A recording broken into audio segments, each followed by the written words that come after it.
안녕하십니까 동역자 여러분. 자, 오늘 열왕기상 3장 후반절 같이 보도록 하겠습니다. 전반절에 솔로몬이 이제 기브온 산당에서 번제단이 있는 기브온 산당에서 1,000번제를 드리죠. 하나님 그걸 기뻐 받으시고 내가 너한테 뭘 선물을 줬으면 좋겠니? 꿈에 나타나셔서 말씀하실 때 솔로몬은 다른 것보다도 백성을 잘 다스릴 수 있는 지혜를 달라고 요청합니다. 하나님께서 그걸 또 기뻐 받으시고 그 내용에 대해서 어떠한 복을 주시는지 함께 살펴보도록 할게요.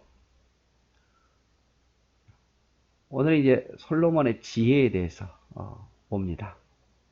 자, 10절 솔로몬이 이것을 구하매 그 말씀이 주의 마음에 든지라. 이에 하나님이 그에게 이르되 내가 이것을 구하도다. 자기를 위하여 오래 사는 장수를 하기를 구하지도 아니하고 부함을 구하지도 아니하며 자기 원수의 생명을 멸하기도 구하지 아니하고 오직 송사를 듣고 분별하는 지혜를 구하였으니 내가 너의 말대로 하여 내게 지혜롭고 총명한 마음을 주노니 내 앞에도 너와 같은 자가 없거니와 내 뒤에도 너와 같은 자가 일어남이 없으리라. 하나님이 마음에 들었어요. 그 말이 마음에 들었단 말. 왜? 자기 개인적인 어떤 오래 삶, 또 원수를 누굴 멸해달라고 이런 걸 구하지 아니하고 오직 백성을 위해서 백성 사랑하는 마음으로 지혜를 구하니 내가 너에게 총명한 마음을 준다. 너와 같이 총명하고 지혜로운 자는 없을 것이다. 이렇게 이야기를 하고 있죠. 하나님의 마음. 그래서 여러분 부를 구하고 장수를 구하고 원수를 멸하게 해달라고 구하는 게 나쁜 게 아닙니다. 나쁜 게 아니 틀린 게 아니라 하나님께서는 그런 것보다도 이 참 순수하잖아요. 그렇죠? 백성을 사랑하는 마음, 자기가 정말 두렵고 자기의 부족함을 알고 하나님께 지혜를 구하는 마음, 그 마음이 너무 하나님 보시기에 예뻐 보인 거예요. 그래서 큰 지혜를 주시겠다고 이야기를 합니다. 더 나가서 내가 또 내게 구하지 아니한 부귀도 영화도 내게 주노니 내 평생의 왕들 중에 너와 같은 자가 없을 것이다.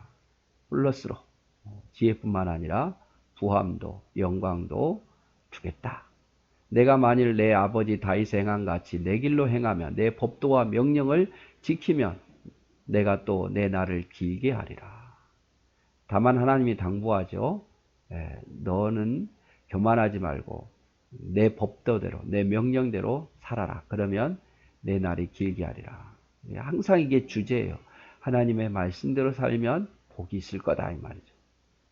15절 솔로몬이 깨어보니 꿈이더라. 이에 예루살렘에 이르러 여호와의 언약궤 앞에 서서 번제와 감사의 제물을 드리고 모든 신하들을 위하여 잔치하였더라.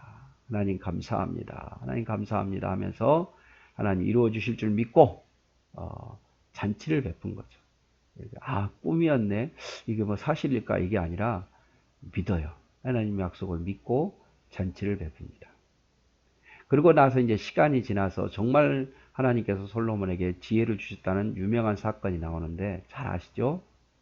자, 16절 그때의 창기 두 여자가 왕에게 와서 그 앞에 서며 한 여자는 말하되 내 주여 나와 이 여자가 한 집에 사는데 내가 그와 함께 집에 있으며 해산하였더니 내가 해산할 지 사흘 만에 이 여자도 해산하고 우리와 함께 있었고 우리 둘 외에는 집에 다른 사람이 없었나이다. 자, 한 집에서 두 여인이 사는데 3일 간격으로 애를 낳은 거예요. 이런 사건을 가지고 온 이유가 뭡니까? 하위 관직자가 재판해야 되는 너무 어려운 문제니까 솔로몬까지 오게 된 거예요. 자, 증인은 없어요. 증거도 없어요. 두 사람 외에는 아무도 본 사람이 없어요. 그러니까 정말 이게 판단하기 너무 어렵잖아요. 예. 다른 증인도 찾을 수도 없고. 자, 그런데 밤에 저 여자가 그 아들을 위해 누움으로 그의 아들이 죽었으니 그가 밤중에 일어나서 이 여종 내가 잠든 사이에 내 아들을 내 곁에 가져다가 자기의 품에 누이고 자기의 죽은 아들을 내 품에 누웠나이다. 자, 3일 간격으로 나왔는데 밤에 자다가 얼마나 잠꼬대가 심했는지 모르겠지만 아이가 이제 태어난 지 얼마 되지도 않았는데 그 아이가 죽게 된 거단 말이에요. 근데 이 여자가 자기 아들은 예, 예, 자기가 죽이지 않았다.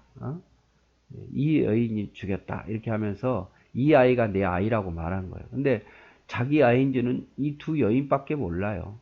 누구 아들이 죽은 아들이고 누구 아들이 산 아들인지 알 수가 없는 거죠. 21절에 아침에 내가 내 아들을 젖먹이려고 일어나 본즉 죽었기로 내가 아침에 자세히 보니 내가 낳은 아들이 아니더이다 하매.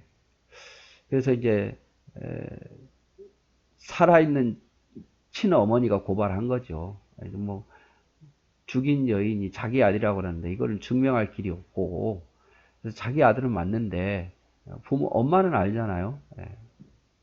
22절 다른 여자가 이르되 아니라 산 것은 내 아들이요 죽은 것은 저 여인의 아들입니다 하고 앞에서 하고, 이 여자는 이르되 아니라 죽은 것이 내 아들이고 산 것이 나의 아들이 맞다라고 하며 왕 앞에서 그와 같이 쟁론하니라. 왕이 이르되 이 여자는 말하기를 산 것은 내 아들이요 죽은 것이 내 아들이라 하고, 저 여자는 말하기를 아니라 죽은 것이 내 아들이요 산 것이 내 아들이라 하더라. 참 판단하기 너무 어렵죠. 하나는 지혜를 주신 거예요. 24절에 또 이르되 칼을 내게로 가져오라 하니 칼을 왕 앞으로 가져온지라. 왕이 이르되 산 아이를 둘로 나누어 반은 이 여자에게 주고 반은 저 여자에게 주라. 그 산 아들의 어머니 되는 여자가 그 아들을 위하여 마음이 불붙는 것 같아서 왕께 아뢰되 청하건대 내 주여 산 아이를 그에게 주시고 아무쪼록 죽이지 마옵소서 하되, 다른 여자는 말하기를 내 것도 되지 말고 너의 것도 되지 말고 나누게 하라 하는지라. 왕이 대답하여 이르되 산 아이를 저 여자에게 주고 결코 죽이지 말라. 저가 그의 어머니라 하매 온 이스라엘이 왕의 심리의 판결함을 듣고 왕을 두려워하였으니 이는 하나님의 지혜가 그 속에 있어 판결함을 보았음이라. 자, 솔로몬 왕이 칼을 가지러 오라. 아주 유명한 말이죠. 이야기인데, 그래서 반을 쪼개서 나눠주라고 해요. 솔로몬이 이렇게 한 이유가 뭐겠습니까? 어미의 마음을 아는 거예요. 어느 어미가 자기 자식을 죽는 것을 볼 수 있겠습니까? 그래서 차라리 내가 감옥에 가더라도, 내가 죄인이더라도 내 아들만은 살려야겠다 싶어서 아니라고, 저 여인의 아들이 맞다고. 근데 또 이 어리석은 여인은, 거짓말을 한 여인은 아니다. 공평하게 내 아들도 저 아이도 되지 말게 해달라고 아주 머리를 썼죠. 의로운 자처럼. 근데 어미의 마음을 안 솔로몬의 지혜.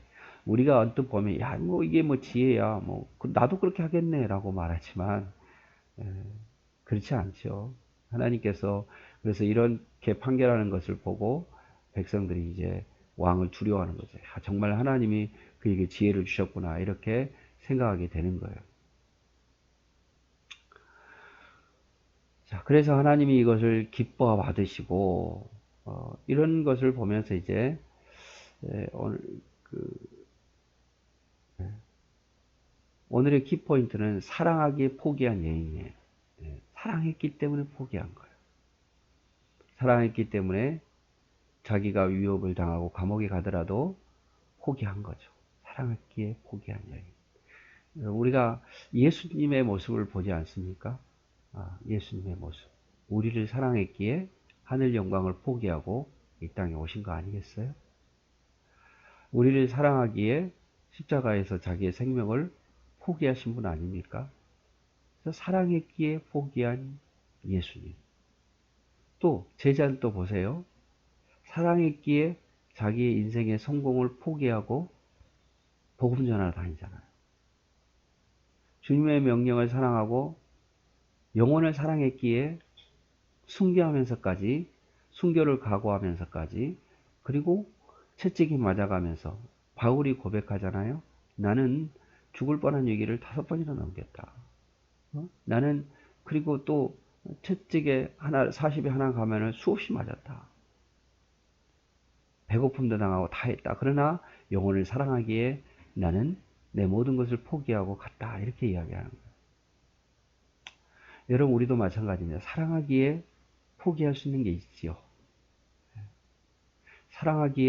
주님을 사랑하기에 주님을 위해서 포기한 거.